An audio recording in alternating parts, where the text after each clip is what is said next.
ఎక్కడైనా యుద్ధం జరిగితే స్టాక్ మార్కెట్లు పడాలి, బంగారం పెరగాలి. కానీ ఇప్పుడు యుద్ధం జరుగుతుంటే స్టాక్ మార్కెట్ 12% పడితే యుద్ధం జరుగుతున్నప్పటి నుంచే బంగారం 18% పడింది. అదే వెండి 33% దగ్గరగా పడింది. రీసెంట్ హైస్ నుంచి చూస్తే 47% పడింది. ఎందుకు యుద్ధం జరుగుతుంటే బంగారం పడింది? అందరూ భయపడే డబ్బుల్ని స్టాక్ మార్కెట్ లోంచి బంగారంలో కదా తీసుకువెళ్ళాలి. ఎందుకు గోల్డ్, సిల్వర్ ఫాల్ అవుతుంది? దీని గురించి ఫస్ట్ మాట్లాడుకుందాం. ఇంకా పడే అవకాశం ఉందా? లేకపోలేదు. దానికి కారణాలు ఏంటి అండ్ పడితే ఏ లెవెల్స్ కి వెళ్లే అవకాశం ఉందో డేటాని చూపించి మీకు ఎక్స్ప్లెయిన్ చేస్తాను. బట్ ఇది మోస్ట్ ఇంపార్టెంట్. పడే అవకాశం ఉందని చెప్తున్నారు, మరి ఇప్పుడు కొనడం మంచిదా? డబ్బులుంటే బంగారంలో కొంత మొత్తం పెట్టడం మంచిదా కాదా? ఒకవేళ ఇప్పుడు బంగారం 1,50,000 దగ్గర ఉందనుకుందాం, 1,45,000 దగ్గర ఉంది ప్రెసెంట్, బట్ 1,50,000 దగ్గర ఉంది అనుకుంటే అది రానున్న రోజుల్లో 1,00,000కు వెళ్ళిపోతుంది అనుకుందాం. ఎందుకు 1,00,000కు వెళ్ళిపోతుందని తెలిసినా ఇప్పుడు కూడా బంగారంలో డబ్బులు పెట్టడం ఎందుకు రాంగ్ కాదు? ఇది నేను మీకు విత్ డేటా చూపించి ఎక్స్ప్లెయిన్ చేస్తున్నప్పుడే క్లారిటీ వస్తుంది. కొన్ని లాజిక్స్ మీకు అర్థం కావాలి. పడుతుందా పెరుగుతుందా అనేది కాదు పాయింట్. ఈ రెండు కాక మీరు తెలుసుకోవాల్సిన మూడో పాయింట్ కొద్ది సంవత్సరాల తర్వాత మీకు వెల్త్ ని క్రియేట్ చేస్తుంది. దీని గురించి మాట్లాడుకుంటూ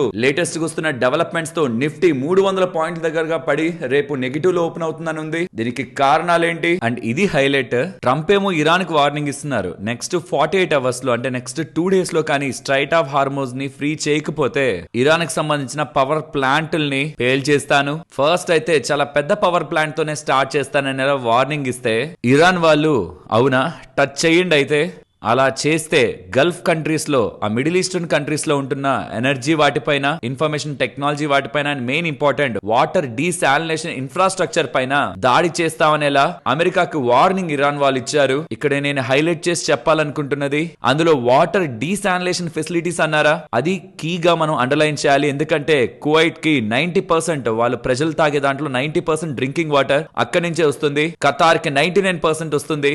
యుఏఈకి 42%, సౌదీ వాళ్ళకి 70%. ఆ డీసాలినేషన్ ప్రాసెస్ ద్వారానే డ్రింకింగ్ వాటర్ వస్తుంది. ఆయిల్ లేకపోతే కనీసం ఇంట్లో అయినా కూర్చోవచ్చు. తాగడానికి నీళ్ళు లేకపోతే చాలా పెద్ద ఇష్యూ ఆ గల్ఫ్ కంట్రీస్ ఫేస్ చేస్తాయి. కాబట్టి ఈ ఉంటున్న వార్నింగ్స్ రిలేటెడ్ గా, మండే మార్కెట్ రిలేటెడ్ గా, వీటి ఇంపాక్ట్ పరంగా కూడా ఎండ్ లో మనం డిస్కస్ చేసుకుందాం. మార్కెట్స్ క్లోజ్ అయ్యాక ఇరాన్ వాళ్ళు 4,000 కిలోమీటర్ల రేంజ్ ఉంటున్న ఇంటర్మీడియట్ మిసైల్స్ ని వదిలారు. దాని అర్థం ఇండైరెక్ట్ గా వాళ్ళు యూరోప్ వరకు వెళ్ళగలవు మా మిసైల్స్, జస్ట్ మిడిల్ ఈస్టే కాదని చెప్తున్నారు. ఈ డేటా అండ్ ఇరాన్ కి న్యూక్లియర్ సైట్స్ మీద యుఎస్ఏ, ఇజ్రాయెల్ వాళ్ళు చేస్తున్న దాడులు, వీటన్నిటి గురించి మాట్లాడుకుంటూ రేపు మార్కెట్ రిలేటెడ్ గా ఉంటున్న ఇంపాక్ట్ ని డిస్కస్ చేసుకుంటూ ఈ వీడియో టాపిక్ అంతా గోల్డ్ ఎందుకు పడిపోతుంది, వెండి ఎందుకు పడిపోతుంది, ఎంతవరకు పడచ్చు, పడుతుంటే ఇంపార్టెంట్ లెవెల్స్ ఏంటి, అండ్ ఇప్పుడు కొనడం రిలేటెడ్ గా ఉండాల్సిన ఇంపార్టెంట్ లాజిక్. పెద్ద మొత్తంలో డబ్బులు నా దగ్గర ఉంది, పెట్టచ్చా, ఎస్ఐపి పెట్టచ్చా, పెడుతుంటే ఎలాంటి లాజిక్ ని మనం ఫాలో అవ్వాలి, దాని బ్యాక్ ఉంటున్న సైకాలజీ ఏంటి, ఈ పాయింట్స్ ని డిస్కస్ చేసుకుంటే వాళ్ళ మన వీడియోని ఎండ్ చేద్దాం. Hello friends, welcome to day trader Telugu. Video start చేసే ముందు ఇక్కడ నుంచి కొన్ని నిమిషాలు చూసిన తర్వాత వీడియో రిలేటెడ్ గా వీళ్ళు చాలా ఇంపార్టెంట్ డేటాని షేర్ చేశారని మీకు అనిపిస్తే, ఈ వీడియోలో కంటెంట్ ఉందని మీకు అనిపిస్తే వీడియోని ఒక్క లైక్ చేస్తూ పెడుతున్న ఎఫర్ట్స్ ని ఎంకరేజ్ చేయండి. అండ్ బంగారం కొనాలి, రానున్న రోజులు ఏదైనా అవసరాలు ఉన్నాయి, ఏదైనా ఈవెంట్స్ ఉన్నాయి, ఆర్ లాంగ్ టర్మ్ ఇన్వెస్ట్మెంట్ కోసం కొనాలనుకుంటున్న వాళ్ళకి వీడియోని మీకు యూస్ఫుల్ అయిందని మీకు అనిపిస్తే దాన్ని తప్పకుండా వీడియోని షేర్ చేయండి. ఫస్ట్ అసలు గోల్డ్ ఎందుకు పడుతుంది, యుద్ధం జరుగుతుంటే బంగారం ఎందుకు పడుతుందో ఫస్ట్ మాట్లాడుకుందాం. ఇది ఫస్ట్ టైం కాదు. మీరు కొంత టైం బ్యాక్ వెళ్ళి 2008 ఫైనాన్షియల్ క్రైసిస్ టైం ఉందా, ఆ పాయింట్ లో కూడా గ్లోబల్ గా అన్సర్టనిటీ ఉండి టోటల్ పానిక్ ఉంటున్నప్పుడు యూజువల్ గా బంగారం పెరగాలి కదా, డబ్బులు మార్కెట్ నుంచి బంగారంలోకి వెళ్ళాలి కదా, కానీ కాదు, అప్పుడు కూడా బంగారం పడి ఉంటుంది. సరే ఫైనాన్షియల్ క్రైసిస్ కదా, అది వార్ ఏం కాదు కదా. దెన్ అయితే 2022 రష్యా యుక్రెయిన్ యుద్ధం జరిగిందా, అది యుద్ధమే కదా. ఆ టైంలో కూడా బంగారం పడింది ఫస్ట్ లో, తర్వాత పెరిగింది. అండ్ ముఖ్యంగా 2020 వైరస్ టైంలో కూడా స్టాక్ మార్కెట్లతో పాటు బంగారం పడింది.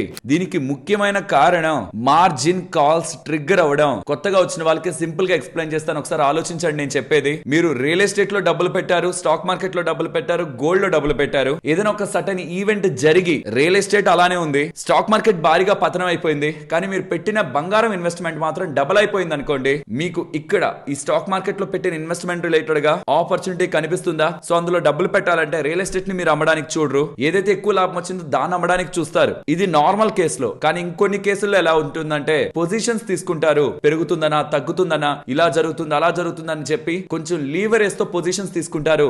ఎప్పుడైతే మార్కెట్ వాళ్ళకి అగెనెస్ట్ గా మూవ్ అయ్యి వాళ్ళు చేసింది రాంగ్ అవుతుందో, అక్కడ వాళ్ళు నష్టపోతారో, అసెట్ క్లాస్ లో నష్టపోతారో, మార్జిన్ కాల్ ట్రిగ్గర్ అవుతుందో వాళ్ళు డబ్బులు పెట్టాల్సి ఉంటుంది, కంపల్సరీగా పెట్టాల్సి ఉంటుంది. స్టాక్స్ పడ్డాయి కొనుక్కుందామని కాదు. పెద్ద పెద్ద ఇన్స్టిట్యూషనల్ ఇన్వెస్టర్స్ చేస్తున్న ట్రేడింగ్ యాక్టివిటీ కానివ్వండి, స్టాక్స్ రిలేటెడ్ గా లీవరేజ్ పెట్టి తీసుకున్న లోన్స్ పెట్టి కూడా తీసుకుంటుంటారు కదా యాక్టివిటీ, షేర్స్ ని ప్లెడ్జ్ చేసి కూడా యాక్టివిటీ చేస్తుంటారు. మరి అవి పడిపోతున్నప్పుడు వాళ్ళ తాకట్టుకి అడిషనల్ గా డబ్బులు పెట్టాలి. ఆ డబ్బులు ఎక్కడి నుంచి వస్తుంది? వాళ్ళ పోర్ట్ఫోలియోలో గోల్డ్ రిలేటెడ్ గా చేసిన ఇన్వెస్ట్మెంట్ లో ఎలాగో లాభం ఉంది కాబట్టి ఆసెట్ క్లాస్ ని సెల్ చేసి దీనికి ఫండ్ చేస్తారు. మార్జిన్ కాల్స్ రీసెంట్ టైమ్స్ లో స్ట్రాంగ్ గా ట్రిగ్గర్ అయ్యాయి. మీరు గోల్డ్ రిలేటెడ్ గా ఉంటున్న చార్ట్ ని గమనించారనుకోండి, 2022 ఎండింగ్ వరకు ఉంటున్న గోల్డ్ ర్యాలీ వేరు, 2022 ఎండింగ్ తర్వాత నుంచి వచ్చిన ర్యాలీ వేరు. రష్యా యుక్రెయిన్ క్రైసిస్ తర్వాత రష్యా వాళ్ళ డబ్బులే అమెరికా వాళ్ళు సేఫ్ గా తిరిగి ఇవ్వలేకపోతే మన డబ్బులు ఎలా వస్తుంది? యుఎస్ డాలర్స్ లో, యుఎస్ బాండ్స్ లో పెడితే మనకి సేఫ్టీ ఏంటని వచ్చిన బిగ్ క్వశ్చన్ మార్క్ తో చాలా వరకు కంట్రీస్ వాళ్ళ డబ్బుల్ని బంగారంలోకి మూవ్ చేశాయి. ఈ రీసెంట్ గా పోలాండ్ వాళ్ళు కూడా 150 కేజీల బంగారాన్ని కొనే ప్రయత్నం చేశారు. వాళ్ళు మాత్రమే కొంటూ ఉండింటే ఈసారి ఇంత ఫాల్ వచ్చేది కాదేమో, కానీ సెంట్రల్ బ్యాంక్స్ కొంటున్నాయి. దీంతో బంగారం పెరుగుతుంది. దీంట్లో మనం కూడా పెట్టుబడి చేయొచ్చని మన లాంటి రీటైలర్స్ అందరూ ETF రూపంలో తీసుకొచ్చారా బంగారంలోకి. ఎంతలా అంటే జనవరి 2026 నెలలో ఒక్క నెలలోనే 24,000 కోట్ల రూపాయల డబ్బులు గోల్డ్ ETF లోకి వచ్చింది. ఒక్క గోల్డ్ ETF లోకి. స్టాక్ మార్కెట్ లోకి వచ్చిన డబ్బుల కంటే అది ఎక్కువ, ఓన్లీ గోల్డ్ లోకి వచ్చిన డబ్బులు ఎక్కువ. సో ఇంతలా డబ్బులు గోల్డ్ లోకి ఇన్వెస్ట్మెంట్ లో వస్తున్నప్పుడు రీటైలర్స్ ఒకరే కాదు పెట్టింది, పెద్ద పెద్ద హెడ్జ్ ఫండ్స్ దగ్గర నుంచి ఇన్స్టిట్యూషనల్ ఇన్వెస్టర్స్ వరకు అందరూ డబ్బులు గోల్డ్ లోకి రీసెంట్ టైమ్స్ లో ఎక్కువ వచ్చినప్పుడు, దీనికి ముందుగానే 2023, 24, 25లో పెట్టిన డబ్బులకి ఇప్పుడు మంచి లాభాలు ఉంటాయి కాబట్టి వాళ్ళ పోర్ట్ఫోలియోలో గోల్డ్ ఒక అసెట్ క్లాస్. బట్ మిగిలిన అసెట్ క్లాసెస్ ఎదర్ ఈక్విటీ ఉంటుంది, డెట్ ఉంటుంది, alternate investment funds and different private equity investments ఉంటాయి. బట్ ఎనీవే వాటన్నిటిలోనూ ఉంటున్న వాల్యుయేషన్స్ వాళ్ళకి అట్రాక్టివ్ గా అనిపించినా గోల్డ్ నే అమ్ముతారు. ఆర్ వాళ్ళు దాంట్లో ఏదైనా ట్రేడింగ్ యాక్టివిటీ చేస్తూ లేకపోతే ఏదైనా డెట్ ద్వారా అది ఫైనాన్స్ చేసుకొని మార్జిన్ కాల్ ట్రిగ్గర్ అయినా డబ్బులు పెట్టాల్సి వచ్చినా గోల్డ్ నే అమ్ముతారు. అది one of the reason gold పడ్డానికి, ఈవెన్ సిల్వర్ పడ్డానికి కూడా. బాగా లాభాలు ఉన్న వాళ్ళు అదే బుక్ చేసుకోవాలని ప్రయత్నిస్తారు. అండ్ ఎప్పుడైనా గుర్తుంచుకోండి, ఇప్పుడైనా కాదు ఎప్పుడైనా ఏదైనా ఒక అసెట్ క్లాస్, ఈవెన్ అది బిట్ కాయిన్ అయినా సరే, మేజర్ క్రాష్ అయింది అనుకోండి, ఆ రోజు ఈక్విటీ మార్కెట్ లో కూడా పడతాయి. ఎందుకంటే అక్కడ ఎవరైతే నష్టపోయాడో వాడికి మిగతా వాటిల్లో కూడా ఇన్వెస్ట్మెంట్స్ ఉంటాయి. బిగ్ ఇన్స్టిట్యూషనల్ ప్లేయర్స్ అక్కడ బాగా నష్టపోయి ఉంటే దాన్ని ఫండ్ చేయడానికి, దాన్ని బ్యాలెన్స్ చేయడానికి, ఆ మార్జిన్ కాల్ ని సాటిస్ఫై చేయడానికి వాళ్ళ అదర్ అసెట్స్ ని లిక్విడిటీ కోసం సెల్ చేస్తారు. అప్పుడు షార్ట్ టర్మ్ లో మనకి అవి పడినట్లు ఉంటాయి. బట్ లేటర్ మార్కెట్ లిక్విడిటీ అది మేనేజ్ అవుతుంది కాబట్టి మళ్ళీ పెరుగుతాయి. ఇది ఫస్ట్ రీజన్. రెండవది, రేట్ కట్లు 2 ఉంటాయి ఈ 2026లో అని మార్కెట్ అనుకుంటే, రేట్ కట్ ఒకటి ఉండడమే గగనం. బయట యుద్ధం జరుగుతుంది, అది ఎలా ఉంటుందో చూసే మేము రేట్ కట్ చేస్తామని ఫెడ్ వాళ్ళు క్లారిఫై చేస్తూ ఉండడం. రేట్ కట్ ఉంటేనే కదా లిక్విడిటీ మార్కెట్ లో ఉండి వాటి యొక్క ఇన్ఫ్లేషన్ తో gold and silver, specially gold, silver పక్కన పెడతాం, స్పెషల్లీ గోల్డ్ పెరుగుతూ ఉండేది. సో రేట్ కట్ లేదు అంటే బంగారం రిలేటెడ్ గా అది నెగిటివ్, ఈవెన్ వెండి రిలేటెడ్ గా కూడా అది నెగిటివ్. అండ్ మూడవది మొమెంటం. ప్రెసెంట్ ఏ దాంట్లో మొమెంటం ఎక్కువ ఉంది? క్రూడ్ ఆయిల్ లో భారీగా పెరుగుతుంది, నేచురల్ గ్యాస్ లో భారీగా పెరుగుతున్నాయి. వాటిల్లో మొమెంటం ఉంది కాబట్టి ఎవరైనా షార్ట్ టర్మ్ లో ఈ మొమెంటం ని బేస్ చేసుకొని ట్రేడ్ చేసే వాళ్ళు, హెడ్జ్ ఫండ్స్ కానీ ఇన్స్టిట్యూషనల్ ట్రేడర్స్ కానీ ఎవరైనా ఉంటే వాళ్ళు గోల్డ్ లో యాక్టివిటీ తీసుకొని ఉంటారు ఇప్పటి వరకు. బై సైడ్ లాంగ్ కాల్స్ ని దాన్ని వైండ్ అప్ చేసి వాటిని క్లోజ్ చేసి క్రూడ్ ఆయిల్ వెనక, నేచురల్ గ్యాస్ వెనక, అదర్ ఎనర్జీ అసెట్ క్లాసెస్ వెనక పరిగెత్తడం కూడా, ప్రెసెంట్ క్రూడ్ ఆయిల్ లో ఉంటున్న మొమెంటం కూడా ఇటు సైడ్ ఉంటున్న వాళ్ళు అటు సైడ్ షిఫ్ట్ చేస్తూ ఉండడం కూడా టెంపరీగా మనకి గోల్డ్ ప్రైస్ లో ఫాల్ కనిపిస్తూ ఉంది. ఇవి మూడే నేను అనుకుంటున్న ప్రధానమైన కారణాలు. ఇవి కాకుండా మీకు ఫైనాన్షియల్ ప్లాట్ఫామ్స్ లో కనిపించేది risk free bond deals. Bonds ద్వారానే 4%, 5% దగ్గరగా వడ్డీ USA లో, యూరోప్ లో అండ్ ఇతర కంట్రీస్ లో వస్తూ ఉంటే ఎందుకు ఈక్విటీ మార్కెట్ లో గోల్డ్ లో డబ్బులు పెట్టాలి? అవి అలానే అక్కడే ఉంటే దీంట్లో రిస్క్ ఫ్రీగా 5% రిటర్న్ వస్తుంది కదా. అక్కడ ఇన్ఫ్లేషన్ కూడా తక్కువే ఉంటుంది. ఆల్సో డాలర్ స్ట్రెంత్ అవుతూ ఉంటే గోల్డ్ కూడా నెగిటివ్, సిల్వర్ కూడా నెగిటివ్. అది రీసెంట్ టైమ్స్ లో స్ట్రెంత్ అవుతుంది. అండ్ ఒక పాయింట్ కి బిలో కానీ ఏ అసెట్ క్లాస్ అయినా పడిందంటే షార్ట్ టర్మ్ కోసం దాంట్లో డబ్బులు పెట్టిన వాళ్ళు, షార్ట్ టర్మ్ ట్రేడింగ్ యాక్టివిటీ చేద్దాం అనుకుంటున్న వాళ్ళు స్టాప్ లాస్ లో హిట్ అయ్యి అది ఇంకా ఫర్దర్ గా పడుతుంది. కాబట్టి ఒక పాయింట్ వరకు ఒక అసెట్ క్లాస్ వచ్చినప్పుడు, ఒక కమోడిటీ వచ్చినప్పుడు పడిందంటే ఆ లెవెల్ కి బిలో కూడా ఒక panic selling, stop loss trigger అవడం కారణంగా కూడా జరుగుతుంది. ఇవన్నీ కూడా కారణాలు గోల్డ్ రిలేటెడ్ గా రీసెంట్ టైమ్స్ లో ఉంటున్న ఫాల్ కి. ఇదంతా ఇవాళ వీడియో చేసి చెప్తున్నారు, దీనికి ముందే చెప్పొచ్చు కదా, దీనికి ముందే మాట్లాడుకో అంటే మనకి అడ్వాంటేజ్ ఉండేది కదా. అంటే వార్ స్టార్ట్ అయినప్పుడు ఇన్ఫ్లేషన్ కన్సర్న్స్ తో రేట్ కట్ ఉండదని, దీనికి ముందే కొంత ఎక్కువగా గోల్డ్ పెరగడం కూడా ప్రాఫిట్ బుకింగ్ చేసుకోవడానికి ప్రెసెంట్ గోల్డ్ ప్రైస్ లో వస్తున్న ఫాల్ కి రీజన్ అనేలా ఆ పాయింట్ లో వార్ రిలేటెడ్ గా మాట్లాడుకుంటున్న మోస్ట్ ఆఫ్ ద వీడియోస్ లో మనం డిస్కస్ చేసుకున్నాం. కానీ పాయింట్ అంతా ఇక్కడితో గోల్డ్ ఫాల్ ఎండ్ అవ్వాలని లేదు. కమింగ్ టైమ్స్ లో ఆయిల్ ఇంకా పెరుగుతూ ఉంటే గోల్డ్ ఇంకా ఫర్దర్ గా డౌన్ అయ్యే అయ్యే అవకాశం ఉంది. నేను మీకు చార్ట్ ని చూపించి ఎక్స్ప్లెయిన్ చేస్తాను. బట్ దానికి ముందు బంగారానికి పాజిటివ్ గా ప్లే అవుతున్న ఎలిమెంట్స్ కూడా ఉన్నాయి. అది ఇవాళ బంగారం పడుతుండేసరికి మనకు కనిపించదు. ఫస్ట్ ది రూపీ 94 రూపాయలకు వచ్చింది. ఒక సంవత్సరం క్రితం 86 రూపాయల దగ్గరగా ఉంది. అంటే సుమారుగా అదే 9% పెరిగినట్టు. రూపీయే 9% పెరిగినట్టు.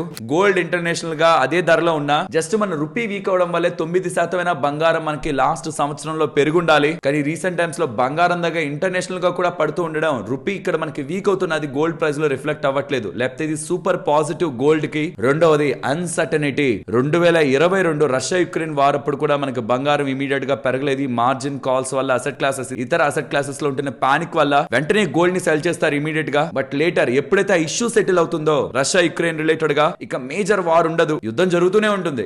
ఇంతకు మించి మేజర్ ఉండదు, ఇంతకు మించి వర్స్ట్ థింగ్ ఉండదని ఎప్పుడైతే ఇష్యూ సెటిల్ అవుతుందో, ఎండ్ కాదు సెటిల్ వేరు, ఎండ్ అవడం వేరు. ఇప్పుడు కూడా యుఎస్ వాళ్ళు, ఇజ్రాయెల్ వాళ్ళు ఇరాన్ మీద ఇంకో 2-3 సంవత్సరాలు యుద్ధం చేసుకుంటూనే ఉండనివ్వండి. ఆ స్ట్రైట్ ఆఫ్ హార్మోజ్ అలా వదిలేసి ఓపెన్ చేసి ఇంకా మేజర్ గా అగ్రెషన్ లేకుండా ఇతర ఖతార్ లో కానీ, యుఏఈ లో కానీ, సౌదీలో కానీ దాడులు చెయ్యం అని ఇరాన్ ఒక స్టేట్మెంట్ చేసి, ఎనర్జీ మీద కాకుండా మిగిలిన వాటిల్లో తేల్చుకుందాం, మిలిటరీలో తేల్చుకుందాం అని ఇరు దేశాలు కానీ ఆ యాంగిల్ లోనే ముందుకు వెళ్తుంటే మార్కెట్ పట్టించుకోదు, కేర్ కూడా చేయదు. అది ఎంత పెద్ద యుద్ధం అయినా స్టార్టింగ్ లో భయపడుతుంది, పడుతుంది, 30 days 45 days లోపు రికవర్ అయిపోతుంది. కానీ ఇక్కడ ఎనర్జీ ఇన్వాల్వ్ అయింది, క్రూడ్ ఆయిల్ ఇన్వాల్వ్ అయింది, స్ట్రైట్ ఆఫ్ హార్మోజ్ ఇన్వాల్వ్ అయింది. దాంతో క్రూడ్ ఆయిల్, నేచురల్ గ్యాస్ మాత్రమే కాదు, చాలా వాటి రిలేటెడ్ గా ఎక్స్పోర్ట్స్ డౌన్ అయిపోతుండడమే మార్కెట్ లో పానిక్ కి కారణం. ఆ పానిక్ వచ్చినప్పుడు ఇతర అసెట్ క్లాసెస్ పడుతున్నప్పుడు గోల్డ్ లో మార్జిన్ కాల్స్ అక్కడ ట్రిగ్గర్ అవ్వడం కారణంగా ఇక్కడ వీళ్ళు సెల్ చేసుకొని దాన్ని ఫండ్ చేసుకోవడం కోసం, ప్రాఫిట్ ఇక్కడ బుక్ చేసుకుని వాటిని కొనుక్కోవడం కోసం చేస్తున్నారు. దుబాయ్ రియల్ ఎస్టేట్ మార్కెట్ 40% పడింది. ఎగ్జాక్ట్ గా అయితే ఆల్మోస్ట్ 37% దగ్గరగా పడింది. మరి దుబాయ్ నుంచి గోల్డ్ రిలేటెడ్ ఇన్వెస్ట్మెంట్ చేసిన పెద్ద పెద్ద ఇన్స్టిట్యూషనల్ ఇన్వెస్టర్స్ కానీ, హెడ్జ్ ఫండ్స్ కానీ, రియల్ ఎస్టేట్ మార్కెట్ రిలేటెడ్ గా ఎక్స్పోజర్ కోసం, అందులో ఫండ్ చేయడం కోసం కూడా not only stock market, real estate related గా కూడా వస్తున్న క్రాష్ గోల్డ్ రిలేటెడ్ గా వాళ్ళ ఇన్వెస్ట్మెంట్స్ ని లిక్విడేట్ చేయడానికి వన్ ఆఫ్ ద రీజన్ గా మనం చూడొచ్చు. అండ్ వీడియోని ఫర్దర్ గా కంటిన్యూ చేసే ముందు, ఇప్పటి వరకు నేను మీతో షేర్ చేసిన డేటా మీకు వాల్యుబుల్ గానే అనిపించిందా? అనిపిస్తే మన వీడియోని ఒక్క లైక్ చేస్తూ పెడుతున్న ఎఫర్ట్స్ ని ఎంకరేజ్ చేయండి. అండ్ ఇది మన వాళ్ళకి షేర్ చేస్తే వాళ్ళకి యూజ్ అవుతుంది అనుకుంటే తప్పకుండా షేర్ చేయండి. అండ్ టాపిక్ లోకి ఫర్దర్ గా వెళ్లే ముందు, మీ ఫ్యామిలీ రిలేటెడ్ గా ఒక ఇంపార్టెంట్ టాపిక్ గురించి మాట్లాడాలి. డబ్బులు తీసుకొని చెప్పడానికి ఇన్ఫ్లుయెన్సర్లకి చాలా ఆప్షన్స్ ఉంటాయి. కానీ నెలకు ఒకసారి టర్మ్ ఇన్సూరెన్స్ అండ్ ఒకసారి హెల్త్ ఇన్సూరెన్స్ ఖచ్చితంగా ప్రతి ఒక్కరూ తీసుకునే వరకు నేను చెప్తూనే ఉంటాను. టర్మ్ ఇన్సూరెన్స్ మనిషికి ఏదైనా జరిగితే ఆ ఫ్యామిలీ యొక్క భద్రతకి, ఆ ఫ్యామిలీకి కోట్లలో డబ్బులు, ట్యాక్స్ లేని డబ్బులు బ్యాంక్ లో వేయడానికి, ఆ ఫ్యామిలీ నిలబెట్టడానికి ఎలా అయితే ఉపయోగపడుతుందో, హెల్త్ ఇన్సూరెన్స్ ఆ మనిషి ఉండగా వాళ్ళకు ఒక గవర్నమెంట్ ఇన్సూరెన్స్ ఉంటున్నా, వాళ్ళు పనిచేస్తున్న కంపెనీ ఇన్సూరెన్స్ ఇస్తున్నా, కంపెనీ ఇన్సూరెన్స్ లో ఉంటున్న సబ్ లిమిట్స్, వాళ్ళు ఇస్తున్న లిమిట్ తక్కువ, సబ్ లిమిట్స్ ఉంటాయి, ఫ్యామిలీ అంతటికి కవర్ కాకపోవచ్చు. జస్ట్ ఒక్కసారి 20 లక్షల హెల్త్ ఇన్సూరెన్స్ పాలసీ అంతా బాగుండి వయసు తక్కువ ఉన్న వాళ్ళకి 800కి సుమారుగా 1000 రూపాయల బిలో మనకి పెద్ద పెద్ద కంపెనీల్లోనే వస్తూ ఉంటే, ఇది తీసుకోకుండా నిర్లక్ష్యం చేసి వచ్చే ఒక్క హెల్త్ ప్రాబ్లం కి 5 లక్షలనా 10 లక్షలనా మనం డబ్బుల కోసం బ్యాంక్ లో ఉన్నది సరిపోక మనం చేసిన పెట్టుబడుల్ని అమ్మే స్టేజ్ కి వెళ్ళినప్పుడు, అప్పటి వరకు మనం చేసుకున్న పెట్టుబడులు, చేసుకున్న సేవింగ్స్ అన్ని కూడా ఆ ఒక్క హెల్త్ ప్రాబ్లం తో, ఆ ఒక్క హాస్పిటల్ బిల్ తో వెనక్కి వెళ్ళిపోతాయి. దయచేసి మీకు, మీ ఫ్యామిలీకి ఒక మంచి హెల్త్ ఇన్సూరెన్స్ తీసుకోండి. నాకు తీసుకున్న హెల్త్ ఇన్సూరెన్స్ ఇది, మా అమ్మకి తీసుకుందాం అనుకున్న హెల్త్ ఇన్సూరెన్స్ ఇది. ఇవేనా? వీటిని ఏమైనా ప్రమోట్ చేస్తున్నారా? ఇంకేం మంచివి కాదంటారా ఏంటి? అంటే మీకు నచ్చింది తీసుకోండి. ఇవన్నీ కూడా మీరు కంపేర్ చేసుకొని మీకు బెస్ట్ ఏదనుకుంటారో అదే తీసుకోండి. వీటిని ఎలా మంచివి సెలెక్ట్ చేసుకోవాలని ఆల్రెడీ మన ఛానల్లో చాలా వీడియోస్ చేశాను. ఇప్పటికీ మీకు ఒక హెల్త్ ఇన్సూరెన్స్ లేకపోతుంటే ఇవ్వాలే తీసుకోండి. మీకు వయసు ఎక్కువ అవుతున్నా, మీ ఫ్యామిలీ మెంబర్స్ ని యాడ్ చేస్తున్నా డబ్బులు పెరగచ్చు, కానీ ఆ డబ్బులు మీరు కట్టగలరు. 5 లక్షలు 10 లక్షలు అనే హాస్పిటల్ బిల్ ని మనం కట్టలేం. నిర్లక్ష్యం చేయకుండా ఒక మంచి హెల్త్ ఇన్సూరెన్స్ ఇవ్వాలే తీసుకోండి. ఒక మంచి హెల్త్ ఇన్సూరెన్స్ ని కంపేర్ చేసి మీకు ఎంత డిస్కౌంట్లు వస్తున్నాయో చూసుకొని తీసుకోవడానికి కావాల్సిన లింక్ డిస్క్రిప్షన్ కామెంట్ సెక్షన్ లో ఉంటుంది. దాన్ని క్లిక్ చేసి ఇలా మీ డీటెయిల్స్ ని ఫిల్ చేసి మీరు కావాలనుకుంటున్న హెల్త్ ఇన్సూరెన్స్ ని సెలెక్ట్ చేసుకొని 2-3 పాలసీలను ఇలా కంపేర్ చేసి కూడా ఆన్లైన్ లో మీరు తీసుకోవచ్చు. మీకు నచ్చిన పాలసీ తీసుకోండి, మీకు నచ్చిన దగ్గర నుంచి తీసుకోండి. కానీ మీ ఫ్యామిలీకి మాత్రం ఒక హెల్త్ ఇన్సూరెన్స్ ఉండాలన్నదైతే గుర్తుంచుకోండి. ఇక్కడ బాగా ఆలోచించాలి. క్రూడ్ ఆయిల్ ఎప్పుడైతే ఆ మొమెంటం ని కోల్పోతుందో, స్టెబిలైజ్ అయిపోతుందో, దీన్ని బేస్ చేసుకొని ఉంటున్న మొమెంటం ట్రేడర్స్ అక్కడి నుంచి ఫర్దర్ గా గోల్డ్ లో మొమెంటం స్టార్ట్ అయితే అక్కడికి షిఫ్ట్ అవుతారు. క్రూడ్ ఆయిల్ ఎప్పుడైతే వీక్ అవుతుందో దెన్ ఆటోమేటిక్ గా డాలర్ కూడా వీక్ అవుతుంది. కాబట్టి అది గోల్డ్ కి పాజిటివ్. క్రూడ్ ఆయిల్ ఎప్పుడైతే మనకి స్టెబిలైజ్ అవుతుందో, దుబాయ్ రియల్ ఎస్టేట్ మార్కెట్ కూడా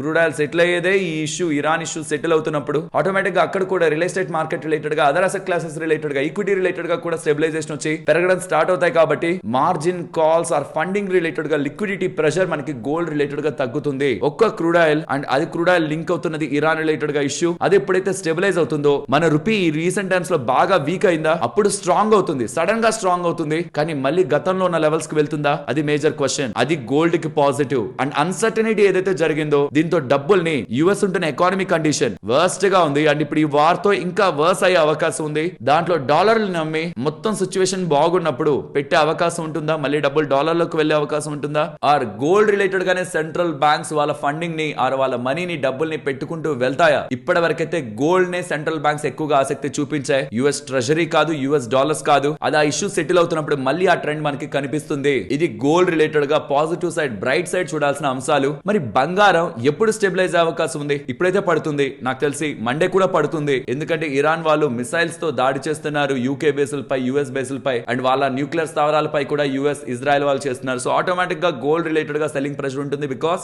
ఇతర అసెట్ క్లాసెస్ పడతాయి, మన మార్కెట్ పడుతుంది, గ్లోబల్ మార్కెట్ కూడా పడుతుంది రేపు. సో వాటిల్లో మార్జిన్ కాల్స్ ట్రిగ్గర్ అవుతూ ఉండడం, గోల్డ్ రిలేటెడ్ గాను సెల్లింగ్ ప్రెషర్ ఉంటుంది. ఇది ఎప్పుడు సెటిల్ అయ్యే అవకాశం ఉంది? In the very near term నేను ఒక 3 months అయినా పడుతుంది అనుకుంటున్నాను ఈ మొత్తం ఈ అన్సర్టనిటీ అంతా క్లియర్ అవడానికి. ఎందుకంటే as per the US intelligence data sources నుంచి వస్తున్న ఇన్ఫర్మేషన్ ప్రకారం ఇరాన్ వాళ్ళు స్ట్రైట్ ఆఫ్ హార్మోజ్ ని 1 నెల నుంచి 6 నెలల వరకు క్లోజ్ చేసి ఉంచగలరంట.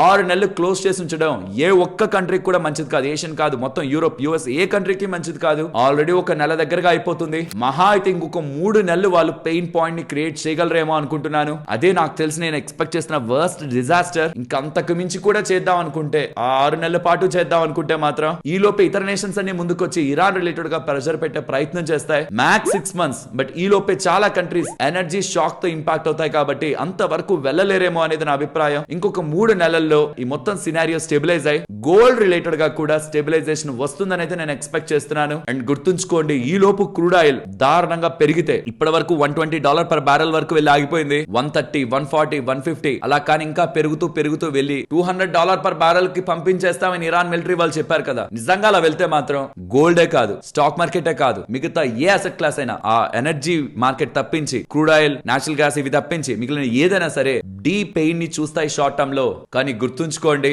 యుద్ధం ఎండ్ అయిపోబోతుంది. ఒక డీల్ కి వచ్చేసాం, ఇంకిక్కడితో ఇది ఆపేస్తున్నాం అని చెప్పే ఒక్క మాట, జస్ట్ ఆ ఒక్క మాట, రాత్రికి రాత్రి వచ్చే ఆ ఒక్క మాట ఇప్పటి వరకు నా మొత్తం నెగటివిటీని కంప్లీట్ గా ప్లేట్ తిప్పినట్టు తిప్పేస్తుంది. కాబట్టి చెప్తున్నాను, యుద్ధం ఇంకా కొనసాగి, డాలర్ ఇంకా స్ట్రెంత్ అనే, ఆయిల్ ఇంకా పెరుగుతూ ఉంటే, ఆ మొమెంటం అలానే ఉంటే మార్జిన్ కాల్స్ ట్రిగ్గర్ అవుతూనే ఉంటాయి. ఈక్విటీ మార్కెట్ లో ఫండింగ్ కోసమైనా అక్కడ అట్రాక్టివ్ గా ఉంది కాబట్టి ఇక్కడ గోల్డ్ పెరిగింది. దీని రిటర్న్స్ కంటే అక్కడ రిటర్న్స్, ఎర్నింగ్స్ కనిపిస్తున్నాయి కాబట్టి మనీ ఇటు నుంచి అటు అసెట్ క్లాసెస్ మధ్యలో షిఫ్ట్ అవుతుంది. కాబట్టి బంగారంలో మీకు టెంపరీగా సెల్ ఆఫ్ ఉండొచ్చు. కానీ ఎప్పుడైతే అక్కడ సినారియో సెటిల్ అవుతుందో బంగారం పడడం ఆగుతుంది. స్లోగా సెంట్రల్ బ్యాంక్స్ రిలేటెడ్ ఉన్న యాక్టివిటీ అప్డేట్ అవుతుండడం, బంగారం రిలేటెడ్ గా ఓవర్ ద పీరియడ్ మనకి పెరుగుదల గత 20, 30, 40 సంవత్సరాల నుంచి చాలా సందర్భాల్లో బంగారం 8, 10 సంవత్సరాలు ఎటువంటి రిటర్న్స్ ఇవ్వకుండా అలా కామ్ గానే ఉండిపోయినా తర్వాత సంవత్సరాల్లో స్ట్రాంగ్ గా పెరిగి ఓవరాల్ గా లాస్ట్ 10 సంవత్సరాల్లో 19% రిటర్న్స్, 20 సంవత్సరాల్లో 16%, 30 సంవత్సరాల్లో 12.5, 40 సంవత్సరాల్లో 12.6% కాంపౌండింగ్ రేట్ తో గ్రో అయింది. Equity market, Indian equity market grow అయింది. నిఫ్టీ 30 years లో చూసిన 12 to 13%. సో ఈక్విటీ మార్కెట్ ఎలాంటి రిటర్న్స్ అయితే ఇచ్చిందో గోల్డ్ కూడా లాంగ్ టర్మ్ లో అలాంటి రిటర్న్స్ నే ఇచ్చింది. అండ్ ఎన్ని సంవత్సరాలు బంగారం రూపాయి రిటర్న్ ఇవ్వకుండా అలా ఉండిపోయింది అనేది కూడా ఇక్కడ మీకు స్క్రీన్ ముందు పెడుతున్నాను. ఇదంతా ఎందుకు చెప్తున్నానంటే, స్టాక్ మార్కెట్ కొన్ని సంవత్సరాలు పెయిన్ ఇస్తుంది, తర్వాత స్ట్రాంగ్ గా పెరుగుతుంది. గోల్డ్ కొన్ని సంవత్సరాలు పెయిన్ ఇస్తుంది, తర్వాత స్ట్రాంగ్ గా పెరుగుతుంది. బట్ ఎవరు దీంట్లో లాభం పొందుతారు అంటే, పెయిన్ ఇస్తున్నప్పుడు భయపడకుండా కొంత మొత్తంలో ఎస్ఐపి రూపంలో నెల నెల ఇన్వెస్ట్మెంట్ చేసుకుంటూ లోయర్ ప్రైస్ లో అక్యుములేట్ చేసుకుంటూ వెళ్ళి అది పడుతుంది, అలానే ఉంటది కొన్ని సంవత్సరాలు, తర్వాత బాగా పెరుగుతుంది. ఇదే జరిగింది హిస్టరీలో, ఇదే జరుగుతుంది నెక్స్ట్ అనే ఒక ఒపీనియన్ తో పేషెన్స్ గా ఎవరైతే ఉంటారో వాళ్ళు మాత్రమే ఈక్విటీ కాదు, స్టాక్ మార్కెట్ కాదు, ఏ అసెట్ క్లాస్ లో అయినా డబ్బులు సంపాదిస్తారు. అలా కాకుండా పెరిగిపోతున్నప్పుడు డబ్బులు పెట్టి పడిపోతుండగానే ఇంకెందుకు వచ్చాను నేను, ఇదేంటి నా అసలు కూడా పోయేలా ఉందని బయటకు వచ్చేసి మళ్ళీ పెరుగుతున్నప్పుడు డబ్బులు పెట్టి, ఇలా కానీ పెరుగుతున్నప్పుడు పెట్టడం, కింద పడిపోతున్నప్పుడు బయటకు వచ్చేయడం ఉంటే ఏ అసెట్ క్లాస్ లో కూడా, గోల్డ్ అని కాదు, స్టాక్ మార్కెట్ కాదు, ఏ అసెట్ క్లాస్ లో కూడా డబ్బులు సంపాదించలేరు. ఇప్పుడు గోల్డ్ ఇన్వెస్ట్మెంట్ గురించి మాట్లాడుకుందాం ఫ్రెండ్స్. ఎవరైనా షార్ట్ టర్మ్ లో ఏదైనా అవసరాలుండి ఏదైనా కొనాలనుకున్నారనుకోండి, మీకు బంగారం ధరతో సంబంధం లేకుండా ఒక్కొక్క వస్తువు టైం టు టైం కొనుక్కుంటూ వెళ్ళండి. ఇది నేను 1,00,000 బిలో ఉన్నప్పుడు, 1,00,000 అబోవ్ వచ్చినప్పుడు, ఈ రీసెంట్ టైమ్స్ లో కూడా అదే చెప్తున్నాను. అవసరానికి రీసెంట్ టైమ్స్ లో ఉంటున్న బంగారపు ధరకి లింక్ పెట్టద్దు. బాగా పడితే కొనుక్కుంటే మంచిది కదా అంటే మంచిదే. రాత్రికి రాత్రి యుద్ధం ఆగిపోయిందని సడన్ గా పెరిగితే అప్పుడు ఏం చేస్తాం? అట్లీస్ట్ ఇప్పుడుంటున్న బంగారం ధరకి ఒక్కొక్క వస్తువు కొంచెం పడుతున్నప్పుడైనా కొనుక్కోవడం మంచి లాజిక్కే కదా. లేదు నేను బాగా పడ్డప్పుడు కొంటాను, ఈ ధర ఎక్కువగా ఉంది ఇంకా బాగా పడుతుందని మీకు క్లారిటీ ఉంటే అది మీ ఇష్టం. కానీ అవసరానికి బంగారం ధరకి ఒక 2-3 నెలల్లో ఉండే అవసరానికి బంగారం ధరకి లింక్ పెట్టద్దు. దాని ద్వారా ఏం సేవ్ చేస్తాం పక్కన పెడితే రోజు దాన్ని చూసుకుంటూ కూర్చోవడం, పెరిగిపోతుంటే అన్నెసరీ అనుకోవడం, పడిపోతుంటే వెయిట్ చేద్దాం అనుకోవడం, కంప్లీట్ గా ఇతర పనుల మీద మనం ఫోకస్ చేయలేం. పెట్టుబడి చేద్దాం అనుకుంటే మీ దగ్గర పెద్ద మొత్తంలో డబ్బులు ఉందనుకుంటే ఆగండి, తొందరపడద్దు. ఎందుకంటే కమోడిటీ ఒక ఫ్లో లో వెళ్తున్నప్పుడు అది అదే ఫ్లో లో వెళ్తుంది. రీసెంట్ టైమ్స్ లో కూడా అదే చెప్పాను. బంగారం ఇంకా పడదా అంటే ఆ ఫ్లో ఎప్పుడు ఆగుతుంది, ఎప్పుడు స్టెబిలైజ్ అవుతుంది, అట్లీస్ట్ ఒక వారం రోజుల పాటు ఆ ప్రైస్ దగ్గర స్టెబిలైజేషన్ అయితేనే మనకు అది కనిపిస్తుంది. 3 నెలల్లో నాకు ఆ స్టెబిలైజేషన్ వస్తుందని ఎక్స్పెక్టేషన్ లో ఉన్నాను. ఈ లోపు బంగారం ఎంత వరకు కిందకు వెళ్తుందో వెళ్ళనివ్వండి. అండ్ బంగారం గత సంవత్సరం అండ్ దానికి ముందు సంవత్సరం భారీగా పెరిగింది కాబట్టి ఇమీడియట్ గా మళ్ళీ బంగారం ఒక 10%, 20%, 30%, 50% పెరిగిపోతుందని ఎక్స్పెక్టేషన్స్ లో ఉండద్దు. అందుకే నేను ఈ చార్ట్ మీకు చూపించాను. భారీగా పెరిగినప్పుడు చాలా సంవత్సరాలు ఒక రేంజ్ లో ఉండిపోతుంది, తర్వాతే మళ్ళీ పెరుగుతుంది. In the best case 2028, 29 point of time లో మళ్ళీ మీరు బంగారం గురించి వింటారు, చాలా మంది మాట్లాడడం వింటారు. ఈ లోపు మీకు చాలా మెటల్స్ పేర్లు వినిపిస్తాయి. కాపర్ ఈజ్ న్యూ గోల్డ్ అని, సిల్వర్ ఈజ్ న్యూ గోల్డ్ అని, అల్యూమినియం నాకు తెలిసినంత వరకు ఇంకొన్ని రోజులు మీరు అల్యూమినియం గురించి వింటారు. చూడండి, అల్యూమినియం మంచిగా పెరుగుతుంటే అల్యూమినియం ఈజ్ న్యూ గోల్డ్ అని. బట్ ఎప్పుడైనా గుర్తుంచుకోండి, gold is always gold. Rest of the metals అని టైం టు టైం ఇవి గోల్డ్ అవి గోల్డ్ అని మీకు సోషల్ మీడియాలో వినిపిస్తూ ఉంటాయి. కానీ గోల్డ్ ఎప్పుడు గోల్డే. ఎందుకంటే దాని వెనక సెంట్రల్ బ్యాంక్స్ ఉన్నాయి, ఆడవాళ్ళు ఉన్నారు, ఆడవాళ్ళు వేసుకునే జ్యువెలరీ ఉంది. స్పెషల్లీ ఇండియన్స్ కి సంబంధించి అండ్ ఈటీఎఫ్ పెట్టుబడులు కానీ గ్లోబల్ ఇన్వెస్టర్స్ కానీ గోల్డ్ ని as a investment and inflation hedge tool గా చూస్తూ ఉంటారు. కాబట్టి గోల్డ్ కున్న క్యారెక్టరిస్టిక్స్ నాట్ జస్ట్ కమోడిటీ, ఇతర ఆస్పెక్ట్స్ కూడా లింక్ అవుతున్నాయి. అది మిగతా మెటల్స్ కి ఉండవు. సో ఎవరైనా బంగారంలో డబ్బులు పెట్టాలనుకుంటే గుర్తుంచుకోండి, నా ఎంటైర్ పోర్ట్ఫోలియోలో 10% మించి బంగారానికి ఇస్తున్నప్పుడు వెరీ ఇంపార్టెంట్ లాజిక్ మీ దగ్గర ఉండాలి. 10% వరకు అయితే పర్లేదు, హెడ్జింగ్ గాను పోర్ట్ఫోలియోకి ఒక హెడ్జ్ గాను ఒక ఇన్సూరెన్స్ గాను ఉంటుంది గోల్డ్. కానీ దానికి మించి పెడుతున్నప్పుడు మాత్రం మీ దగ్గర ఒక ఇంపార్టెంట్ లాజిక్ ఉండాలి. కాబట్టి బంగారం బాగా పెరిగినప్పుడు దానికి ముందున్న ప్రతిసారి కూడా నేనే నా పర్సనల్ గా కూడా 10% మించి నేను బంగారంలో పెట్టుబడి చెయ్యను. ఈవెన్ అది ఎంత పెరుగుతుందో అన్నా సరే నాకు ఎర్నింగ్స్, దాని ప్రాఫిట్, దాని బిజినెస్ నాకు కనిపించే వాటిలో ఇన్వెస్ట్మెంట్ చేస్తే నాకు ఒక లాజిక్ కనిపిస్తుంది అని గతంలోనే ఎక్స్ప్లెయిన్ చేశాను. అలా పెట్టిన స్టాక్ మార్కెట్లు పడ్డాయి, అవేవో పెరిగిపోయాయి. ఇది గొప్ప ఇది తక్కువ అనేది కాదు. అది నాకు మోర్ కంఫర్ట్ ఉంటుంది. లాజికల్ గా నెక్స్ట్ రిజల్ట్స్ ఎలా ఉంటాయి, నెక్స్ట్ గ్రోత్ ఎలా ఉంటుందో ఎస్టిమేట్ చేయగలం. గోల్డ్ కంప్లీట్లీ మొమెంటం డ్రివెన్ కాబట్టి అది లాంగ్ టర్మ్ లో పెరుగుతుంది. బట్ వోలటాలిటీని బేస్ చేసుకొని మన నాలెడ్జ్ ని అప్లై చేయడానికి ఈక్విటీస్ నాకు బెటర్ అనుకుంటాను. బట్ ఇఫ్ ఇన్ కేస్ మీ డబ్బుల్ని గోల్డ్ లో పెట్టాలనుకుంటే ఎస్ఐపి రూపంలో పెట్టుకోవడం, నెల నెల ఒక డేట్ పెట్టుకొని పెట్టుకోవడం బెటర్. పడుతుంది అంటున్నారు కదా, బంగారం బాగా పెరిగిపోయింది కదా ఈ మధ్యకాలంలో, పడిపోతుందేమో కదా, యుద్ధం ఇంకా తీవ్ర స్థాయికి వెళ్తే బంగారం పడుతుంది కదా అంటే ఎస్ పడుతుంది. కొంత వెయిట్ చేయడం బెటర్. నేను 3 నెలల తర్వాత చూస్తాను, 3 నెలల తర్వాత ఎక్కడుందో చూసి అక్కడ కొంత ఎస్ఐపీలు స్టార్ట్ చేసుకుంటానన్నా అది కూడా మంచి ఆప్షనే. ఎందుకంటే ఈ యుద్ధంలో ఎవరు వెనక్కి తగ్గుతున్నట్లు కనిపించట్లేదు. క్రూడ్ ఆయిల్ ఇంకా బాగా పెరిగింది అనుకోండి, గోల్డ్ ఖచ్చితంగా పడుతుంది. ఏ లెవెల్స్ వరకు వెళ్లే అవకాశం ఉంది మాట్లాడుకుందాం. బట్ నాకు అసలు ఈ యుద్ధం ఎప్పుడు ఆగిపోతుందో తెలియదు. ఆ ట్రంప్ ఏం చెప్తాడో తెలియదు, ఇరాన్ లీడర్స్ ఏం చెప్తారో తెలియదు, ఇజ్రాయెల్ ఏం డిసిషన్ తీసుకుంటుందో తెలియదు. రాత్రికి రాత్రి కూడా యుద్ధం ఆగిపోవచ్చు అని న్యూట్రల్ కేసులో మీరు ఉన్నారనుకోండి, నెగిటివ్ కాకుండా న్యూట్రల్ లో ఉన్నారనుకోండి. ఇప్పుడు 1,50,000 దగ్గర ఉంది అనుకుందాం, 5% పడిపోతుంది అనుకుందాం. బంగారం నెల నెల పడిపోతూ నవంబర్ నాటికి ఈ దీపావళికి అటు ఇటుగా 1,00,000 బిలోకి వచ్చేసింది అనుకుందాం, 1,50,000 నుంచి 1,00,000 వచ్చేసింది అనుకుందాం. నాకు ఏమీ తెలియదు అని నెల నెల నేను ఎస్ఐపి చేసుకుంటూ వెళ్తే నేను ఏ ధరలో కొన్నట్టు మీరు అనుకుంటున్నారు? 1,50,000 నుంచి ₹1,00,000 వరకు నెల నెల నేను కొంటూనే ఉన్నాను. నేను ఏ ధరలో నేను కొన్నట్టు అని మీరు అనుకుంటున్నారు? సుమారుగా 1,20,000 దగ్గరగా యావరేజ్ గా 1,50,000లో కొన్నాను, 1,42,000లో కొన్నాను, 35లో కొన్నాను, 28, 22, 1,16, 1,10, 1,04, 99,000 దగ్గర కూడా నేను కొంటే నా యావరేజ్ బయింగ్ ప్రైస్ అనేది గోల్డ్ రిలేటెడ్ గా 1,20,000 అవుతుంది, 1,23,000 సుమారుగా. దీన్నే యావరేజింగ్ అంటారు. ఎస్ఐపి కున్న పవర్ ఇదే. మీరు కొంటూ వెళ్తే, పడుతున్నప్పుడు ఆపకుండా కొంటూ వెళ్తే 1,50,000 దగ్గర కొన్న వాళ్ళు కూడా నెల నెల పెట్టడం కారణంగా వాళ్ళ యావరేజ్ కాస్ట్ 1,23,000 వెళ్తుంది. మరి 1,00,000కి వెళ్తుంది అన్నప్పుడు 1,00,000 దగ్గరే కొనొచ్చు కదా, వెళ్ళి 1,23,000 ఎందుకు పెట్టడం, 1,00,000 దగ్గరే కొనొచ్చు కదా అంటే మనకు తెలుసా 1,00,000కి వెళ్తుందని? నిజంగా తెలిస్తే గోల్డ్ కి సంబంధించిన పుట్లు కొనుక్కోవడం, గోల్డ్ ఫ్యూచర్ లో అమ్ముకోవచ్చు కదా. అంత కాన్ఫిడెన్స్, అంత 100% క్లారిటీ మనకు లేదు. రెండవది, ఇక్కడ మనం నెల పెట్టడం గురించి మాట్లాడుతున్నాం. మనం నెల ఆ డబ్బులు ఆ రోజు పెట్టకపోతే, ఆ నెల పెట్టకపోతే ఆ డబ్బుల్ని మనం ఇతర వాటికి ఖర్చు చేసేసే అవకాశం ఉందా? అన్నెసరీగా స్పెండ్ చేసే అవకాశం ఉందా? సో ఖచ్చితంగా మనకి కమింగ్ టైమ్స్ లో పెరుగుతుంది. కొన్ని సంవత్సరాల తర్వాత ఖచ్చితంగా పెరుగుతుందని ఒక క్లారిటీ మనకుంటే, లోయర్ లెవెల్స్ లో కొనుక్కుంటాం,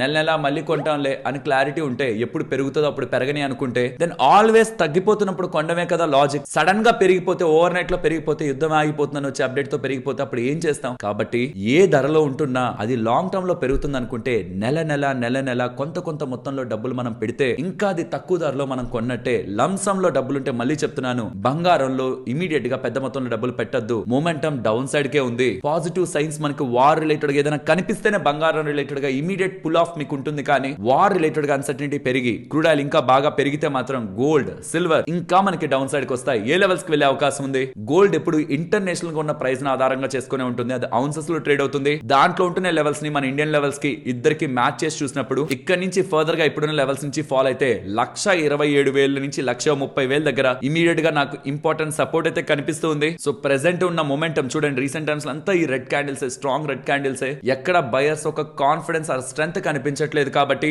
స్లోగా డౌన్ సైడ్ కి వెళ్తున్నప్పుడు నెల నెల కొంత మొత్తం పెట్టుకుంటూ వెళ్ళడం లాంగ్ టర్మ్ లో మీకు గోల్డ్ పెరుగుతుంది ఒక ఒపీనియన్ ఉంటే రాంగ్ అయితే కాదు. అండ్ సిల్వర్ రిలేటెడ్ గా ఇంపార్టెంట్ లెవెల్స్ కూడా ఇక్కడ మీకు స్క్రీన్ ముందు పెడుతున్నాను. ప్రెసెంట్ ఉన్నదే యాక్చువల్లీ ఇంపార్టెంట్ లెవెల్ డిసెంబర్ 2025 లో కానీ 2026 జనవరి ఎండింగ్ ఫిబ్రవరి పాయింట్ టైమ్ లో కానీ, అండ్ ఇప్పుడు కూడా ఆ జోన్స్ దగ్గరికి వచ్చి యాక్చువల్లీ ప్రైస్ స్టెబిలైజ్ అయింది, మల్టిపుల్ టైమ్స్ తీసుకుంది సపోర్ట్ అక్కడ. బట్ ఇఫ్ ఇన్ కేస్ అది బ్రేక్ అయితే ఏవేవి ఇంపార్టెంట్ లెవెల్స్ అనేది కూడా మీకు ఈ చార్ట్ పైన పెడుతున్నాను. బట్ అగైన్ ఇది మైండ్ లో ఉంచుకోండి, ఇమీడియట్ గా 20%, 30%, 40% పెరిగిపోతుంది బంగారం అంటే ప్రెసెంట్ ఉంటున్న సినారియోస్ లో అది జరగదు. ఇతర అసెట్ క్లాసెస్ సఫర్ అవుతున్నాయి, లైక్ వైజ్ గోల్డ్ కూడా టెంపరీగా సఫర్ అవుతుంది మినిమం 3 months. అండ్ నేను పెట్టుబడి చేస్తున్న గోల్డ్ ఈటీఎఫ్ మీకు మొదట్లో కనిపిస్తున్న పేరు, అలా కాకుండా ఇతర గోల్డ్ ఈటీఎఫ్ ఇంపార్టెంట్ గా వాటి expense ratio and other metrics ని కంపేర్ చేసుకుంటూ నేను చూస్తున్న టాప్ గోల్డ్ ఈటీఎఫ్ లివి అండ్ సిల్వర్ రిలేటెడ్ గా ఉన్న టాప్ ఈటీఎఫ్ లివి. బట్ వెండి మాత్రం ఎకానమీ వీక్ అయినప్పుడు, గ్లోబల్ గా అన్సర్టనిటీ ఉంది, ఎకానమీ వీక్ అయినప్పుడు డిమాండ్ అండ్ సప్లై ఆధారితంగానే మూవ్ అవుతుంది. సో ఎవరైనా బిగ్ వాలటాలిటీని ఫేస్ చేయకూడదు అనుకుంటూ ఉంటే బంగారం వెండిలో ఖచ్చితంగా బంగారమే వాళ్ళ ఫస్ట్ చాయిస్ అవ్వాలి. అండ్ మండే మార్కెట్ రిలేటెడ్ గా కూడా ఇంపార్టెంట్ డేటా షేర్ చేద్దాం అనుకుంటున్నాను. ఇరాన్ వాళ్ళు సక్సెస్ఫుల్ గా అటాక్ అయితే చేయలేకపోయారు, కానీ డియాగో గార్సియా రిలేటెడ్ గా 2 ఇంటర్మీడియట్ బాలిస్టిక్ మిసైల్స్ ని వదిలారు. వాటి రేంజ్ 4,000 కిలోమీటర్లు అని చెప్తున్నారు. ఏది అటాక్ చేయలేదు, మొదటిది మధ్యలోనే పడిపోయింది, రెండవది ఇంటర్సెప్ట్ చేశారు, దాన్ని అడ్డుకున్నారు యుఎస్ వాళ్ళు అని చెప్తున్నారు. అది యూకే యుఎస్ వాళ్ళ కంబైన్డ్ గా ఉంటున్న base, military base Iran Afghanistan పైన అది ఫోకస్ చేస్తుంది. దాని మీదకి ఇప్పుడు ఇరాన్ వాళ్ళు వచ్చారు. లాజికల్ గా 4,000 కిలోమీటర్ల రేంజ్ వరకు ఇప్పటి వరకు ఇరాన్ వాళ్ళు ఏ మిసైల్ ని వదలలేదు. సుమారుగా 2,000 కిలోమీటర్ల వరకు వదిలినట్టున్నారు, 2,000 నుంచి 3,000. ఇప్పుడు 4,000 అంటూ ఉండడం మిడిల్ ఈస్ట్ లోనే కాదు, ఆల్మోస్ట్ ఈస్టర్న్ యూరోప్ ఒక 3,000 కిలోమీటర్లు ఉంటుంది ఇరాన్ నుంచి, దానికి అండ్ సెంట్రల్ యూరోప్ 3,500 నుంచి 4,000 కిలోమీటర్ల రేంజ్ లో అది కూడా ఉంటుంది. సో ఆ జోన్ వరకు కూడా ఇప్పుడు వాళ్ళ మిసైల్స్ వెళ్ళగలిగితే దాని థ్రెట్ కొంచెం పెరుగుతున్నట్టు, ఇతర కంట్రీస్ ని కూడా హిట్ చేయగలిగే జోన్ లో ఉంటున్నట్టు ఇక్కడ ఈ స్క్రీన్ మీద చూపిస్తున్నట్టు, ఇది మార్కెట్ కు ఒక కన్సర్న్ లా అయితే వెళ్తుంది. ఇరాన్ ఈ లెవెల్లో మిసైల్స్ ని కూడా వదులుతుందా అని. అండ్ ఇరాన్ ఒక న్యూక్లియర్ ఫెసిలిటీ పై ఈ వార్ స్టార్ట్ అవుతున్నప్పుడు దాడి చేశారు, ఇప్పుడు మరొకసారి దాడి చేశారు. సో దాడులు అయితే కొనసాగుతూ ఉన్నాయి. ఇది గ్లోబల్ మార్కెట్స్ ని ఇంపాక్ట్ చేసింది, క్రూడ్ ఆయిల్ ని పెంచింది, గోల్డ్ అండ్ సిల్వర్ ని కూడా నెగిటివ్ గా ఇంపాక్ట్ చేస్తుంది అని ఇంట్రొడక్షన్ లో చెప్పాను కదా. ఎవరికి వాళ్ళు ధీటుగా వార్నింగ్లు ఇచ్చేశారు. 48 గంటల్లో మీరు స్ట్రైట్ ఆఫ్ హార్మోజ్ ను ఓపెన్ చేయకపోతే మీ పవర్ ప్లాంట్స్ మీద దాడి చేస్తాం, మీకు పవర్ ఉండదనేలా డొనాల్డ్ ట్రంప్ చెప్తూ ఉంటే టచ్ చేసి చూడండి, మీకు సంబంధించిన ఎనర్జీ స్థావరాల పైన, ఐటీ మీద, ఇన్ఫర్మేషన్ టెక్నాలజీ పైన అండ్ డీసాలినేషన్ పైన, తాగునీటి పైన కూడా ఈ Gulf countries, middle eastern countries మీద దాడి చేస్తామనేలా ఇరాన్ వాళ్ళు కూడా ధీటుగా సమాధానం ఇచ్చారు. సో ఫైనల్లీ ట్రంప్ ఇస్తున్న అల్టిమేటం 48 అవర్స్, అది మోస్ట్లీ మండే రాత్రికి ట్యూస్డే మార్నింగ్ కి ఎండ్ అయిపోతుంది. ఇఫ్ ఇరాన్ పాజిటివ్ గా రెస్పాండ్ అవ్వకపోతే ట్రంప్ ఏం చేస్తాడో, దానికి ఇరాన్ ఏం చేస్తున్నదే ఇప్పుడు అందరి మైండ్ లో ఉంటున్న బిగ్ క్వశ్చన్. అండ్ చాలా కథనాలు బీబీసీలో కానీ, సిఎన్ఎన్ లో కానీ, రాయిటర్స్ లో కానీ మీరు చూస్తే మిడిల్ ఈస్ట్ లో గ్రౌండ్ ఆపరేషన్స్, మిలిటరీ ఆపరేషన్స్ చేయడానికి కూడా ట్రంప్ ఆలోచిస్తున్నారనేలా కనిపిస్తుంది. So war in few days another లెవెల్లోకైనా వెళ్తుంది, ఆర్ ఎండ్ అయ్యే స్టేజ్ కైనా, ఎవరో ఒకరు కాంప్రమైజ్ అయ్యే స్టేజ్ కైనా వెళ్లే అవకాశం ఉంది. So in next 48 hours for the markets, for the gold and silver, for entire commodities definitely ఒక కీ అండ్ క్రూషియల్ అప్డేట్స్ అయితే మార్కెట్ లోకి వస్తాయి. Be prepare. Overnight positions carry చేస్తున్న వాళ్ళు జాగ్రత్త. అది ఇద్దరు పాజిటివ్ గానే ఉండొచ్చు, నెగిటివ్ అయినా ఉండొచ్చు. యాజ్ ఆఫ్ నౌ మనం ప్రతిదీ చూస్తుంటే మనకి నెగిటివ్ అనే కనిపిస్తూ ఉంటుంది, బట్ పాజిటివ్ అప్డేట్ కూడా వర్స్ట్ నెగిటివ్ టైం లోనే వస్తుంది అనేది కూడా గుర్తుంచుకోవాలి. లెట్స్ హోప్ థింగ్స్ అన్ని బెటర్ గా సెటిల్ అవ్వాలని. సో మండే మార్కెట్స్ లో కొంత పానిక్ ఉంటుంది, కానీ గుర్తుంచుకోవాల్సింది యుద్ధం అయితే ఒక పాయింట్ కి ఎండ్ అవ్వాల్సిందే, అది జరగాల్సిందే. అలా జరుగుతుందన్నప్పుడు ఏదైతే పానిక్ మార్కెట్ రీసెంట్ టైమ్స్ లో చూపిస్తూ వచ్చిందో యాజ్ ఇట్ ఈస్ గా అది మళ్ళీ మార్కెట్ లో మెజారిటీ రివర్సల్ అవుతుంది. బట్ ఎస్ రీసెంట్ టైమ్స్ లో క్రియేట్ అయిన డామేజ్ తో 100% రికవర్ అవ్వదు మార్కెట్ ఇమీడియట్ గా, but slow and study market recover అవుతూనే వచ్చింది ఇన్ని సంవత్సరాలు.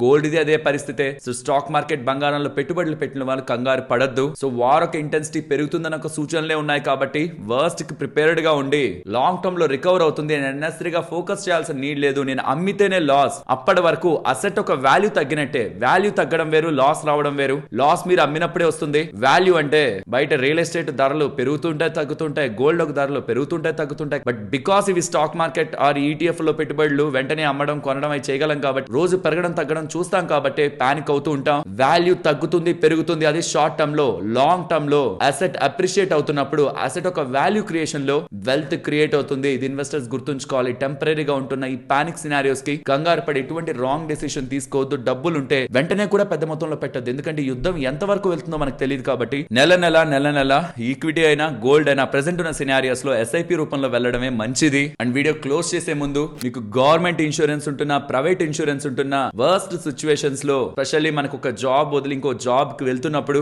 అండ్ ఏదైనా హాస్పిటల్లో మనకి గవర్నమెంట్ ఇన్సూరెన్స్ ఆర్ మనకి ప్రైవేట్ గా ఇచ్చిన హెల్త్ ఇన్సూరెన్స్ ఒక సబ్ లిమిట్స్ కారణంగా మనం ఆ ఇన్సూరెన్స్ ని వాడలేనప్పుడు అయ్యే పెద్ద హాస్పిటల్ బిల్, మనకు ఆ పాయింట్ లో బ్యాంక్ లో డబ్బులు లేకపోయినా ఆర్ ఏమైనా హాస్పిటల్ బిల్ కోసం మనం చేసుకున్న ఎంటైర్ ఫైనాన్షియల్ ప్లానింగ్ ని చేసిన ఇన్వెస్ట్మెంట్స్ ని అమ్మాల్సి వచ్చినా ఆర్థికంగా మనం చాలా సంవత్సరాల వెనక్కి వెళ్ళిపోతాం. ప్రతి ఒక్క ఫ్యామిలీకి ఒక మంచి హెల్త్ ఇన్సూరెన్స్ ఉండాలి. నేను నా కోసం తీసుకున్న హెల్త్ ఇన్సూరెన్స్ ఇది, మా మదర్ కోసం అనుకున్న హెల్త్ ఇన్సూరెన్స్ ఇది తీసుకుంటున్నప్పుడు జెమ్ స్టార్ట్ రైడర్ ఉంటుంది. తీసుకునే ముందు వెళ్తున్నప్పుడు రైడర్స్ లో మీకు రైడర్ ఉంటుంది, అది యాడ్ చేసుకుంటే సంవత్సరాలు వెయిటింగ్ పీరియడ్ ఉండదు. తీసుకున్న కొంత టైం కి మీరు ఇన్సూరెన్స్ ని తీసుకువెళ్ళి ట్రీట్మెంట్ రిలేటెడ్ గా యూజ్ చేసుకోవచ్చు. ఈ రెండేనే కాదు, మీరు ఇంకే ఇతర ఇన్సూరెన్స్ అయినా మీకు సరిపడే బెస్ట్ హెల్త్ ఇన్సూరెన్స్ డిలే చేయకుండా మీ ఫ్యామిలీకి ఇవ్వాలే తీసుకోండి. లేదంటే వచ్చే ఒక్క హాస్పిటల్ బిల్ మనల్ని ఆర్థికంగా ఇంపాక్ట్ చేస్తుంది. కిందిస్తున్న లింక్ క్లిక్ చేశాక మీ డీటెయిల్స్ ఫిల్ చేస్తే ఆన్లైన్ లో మీకు సరిపడే బెస్ట్ హెల్త్ ఇన్సూరెన్స్ లు అవి మీకు ఎంత డిస్కౌంట్ కు వస్తున్నాయి అండ్ దాన్ని కంపేర్ చేసుకొని మీ ఫ్యామిలీకి బెస్ట్ హెల్త్ ఇన్సూరెన్స్ తీసుకోవడానికి కూడా వీళ్ళ సైడ్ నుంచి ఒక ఇన్సూరెన్స్ ఎక్స్పర్ట్ మీకు హెల్ప్ చేస్తారు. డేటాను తెలుసుకోండి, కంపేర్ చేసుకోండి. నెక్స్ట్ మీకు నచ్చిన డెసిషన్, మీకు నచ్చింది చేయండి. కానీ ఫస్ట్ అయితే తెలుసుకోండి, తర్వాత మీకు ఏది మంచిది అనిపిస్తుందో అదే చేయండి. నిర్లక్ష్యం అయితే చేయొద్దు. మరొక ఇంట్రెస్టింగ్ వీడియోతో మళ్ళీ మీ ముందుకు వస్తాను. అంతవరకు టేక్ కేర్. జై హింద్.